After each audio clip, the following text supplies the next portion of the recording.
నిర్మల్ జిల్లా సోన్ మండలం జఫ్రాపూర్ గ్రామంలోని సబ్ సెంటర్లో మొక్కజొన్న వరిధాన్యం తరలింపులో తీవ్ర జాప్యాన్ని నిరసిస్తూ గురువారం రైతులు ఆందోళన చేపట్టారు. ధాన్యం తూకం పూర్తయినా లారీలు రాకపోవడంతో గత 15 రోజులుగా కేంద్రంలోనే ఉండిపోయాయని గ్రామ సర్పంచ్ రాజారెడ్డి ఆగ్రహాన్ని వ్యక్తం చేశారు. గర్నీ సంచులు లారీల కొరతతో రైతులు ఇబ్బందులు పడుతున్నారన్నారు. వర్షాలు కురిస్తే పంట నష్టపోయే ప్రమాదం ఉందని అధికారులు వెంటనే స్పందించి లారీలను ఏర్పాటు చేసి ధాన్యాన్ని తరలించాలని డిమాండ్ చేశారు.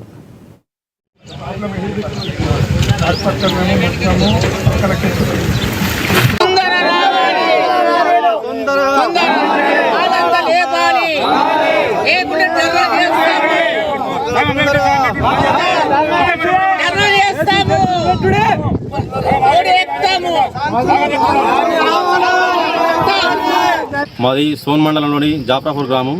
మా గ్రామంలో మార్చి నెల నుంచి మక్కల సమస్యలు, మక్కల రైతులు ఇబ్బంది పడుతున్నారు. మక్కలు కొనుగోలు చేస్తామని చెప్పి మార్చి నెల నుంచి ఇప్పటిదాకా సరిగా సంచులు రాక, సరిగా లారీలు రాక ఎక్కడెక్క కుప్పాలున్నాయి ఇక్కడ. మరి తొందరలో ఇప్పుడే వరి కాండ కూడా ఓపెన్ జరిగింది, వరి కూడా వస్తున్నది, సరిగా జాగలేదు. అకాల వర్షం వస్తే రైతులు తీవ్ర నష్టపోయే ఛాన్స్ ఉంది. కాబట్టి గవర్నమెంట్ స్పందించి మాకు న్యాయం చేయాలని మా రైతుల తరఫున విజ్ఞప్తి చేస్తున్నాం.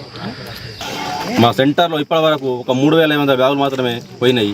ఇంకా 5,000 నుంచి 6,000 బ్యాగులు నింపినవి ఉన్నాయి. మక్కలు ఒక 10,000 బ్యాగులు అవసరం ఉన్నది.